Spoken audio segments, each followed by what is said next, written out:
Okay, thanks, Peter. All right, g'day everyone down there. Folks in Brizzy have mostly stuck to the schedule. My name's Paul O'Keefe. I'm going to present a couple of points from what we discussed, and then we've got a couple of folks to follow. Can they hear you? So we don't hear Can you hear me? Yes. Oh my God, hold on. Okay, good, thank you. All right, so the first point I want to raise that we discussed in our groups is when we were talking about infrastructure, people tend to think of infrastructure as things like the National Broadband Network, and they're thinking about the cables and essentially the hardware. And myself as a software developer and some of the other folks in the room who look at things from a high level consider that infrastructure includes more than just the hardware level, and that government should be involved in infrastructure at high levels. So what we're talking about is data. So there was some discussion and talks about having access to open data and data in the right format so people could share it. And we see that as a form of infrastructure, and that's an area where the government should be providing access readily to the innovators and the businesses and the startups who sit on top of that, and they write software in order to consume that data. So if there was more of a focus from government on data as infrastructure, then I think that'd be a better way to look at it.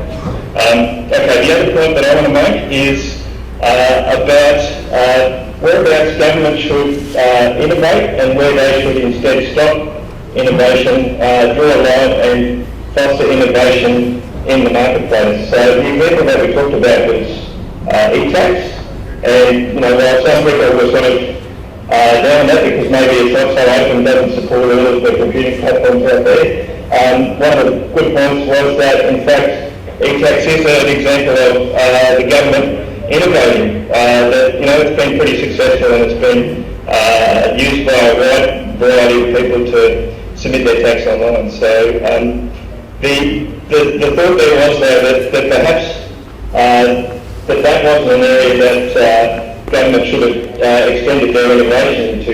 Had they instead been able to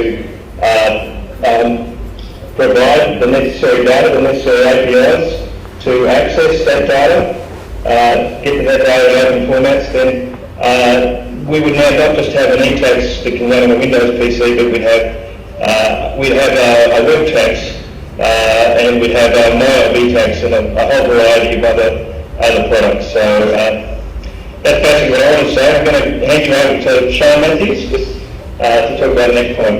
Okay, our next point 3 was around the idea of procurement, and where we saw I suppose the government taking a lead role in what it does with procurement. And our discussions really were around the overcomplicated and bureaucratic nature of procurement, unfortunately, in government when going for tenders. So what we thought, our ideas really come down to simplifying that into a tiered system. For example, if we had anything under $25,000 or $50,000 in a tender, we would make that process a lot simpler for small and medium firms, and we've been told this morning that a lot of our ICT firms are small and medium firms, and the way to allow them to go for these tenders and to have the perception that they could get the tender is to simplify those processes, and also allow some of these small and medium firms to network with each other so they've got a better opportunity to actually get those tenders on a more level playing field, up against some of the larger firms.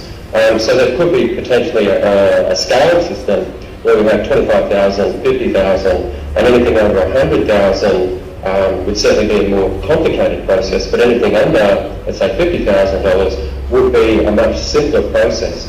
The other thing we thought where the government could take a lead role in this is by creating a market space. For example, like tenders.com.au, where you've got a place where you bring all the tenders from state and federal governments into the one space. You allow a lot of that networking that I was talking about with small and medium firms that have specialty areas and certain sections to come together to actually bid for a particular tender. And the government can take a lead role by building in this space a process that is obviously going to allow for a lot more efficiencies from a government perspective, but also from a small and medium firm perspective, where they're going to have the perception that they could actually get the tender. Okay, I'll pass you on to our last point. We're in a video. Okay.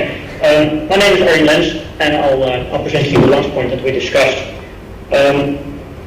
So we feel that government might be able to lead by example, and this has previously been raised successfully, I might say, with the Queensland government.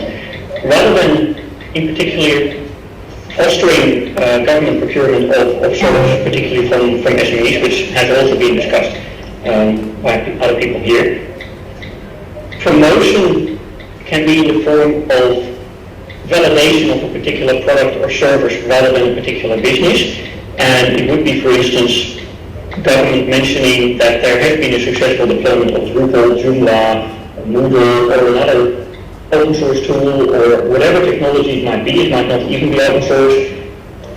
This gives local companies, smaller businesses in particular, the opportunity to then sell this to a variety of businesses, because big businesses in particular, as well as of course other government organizations, will look towards that example before they see it as a safe choice.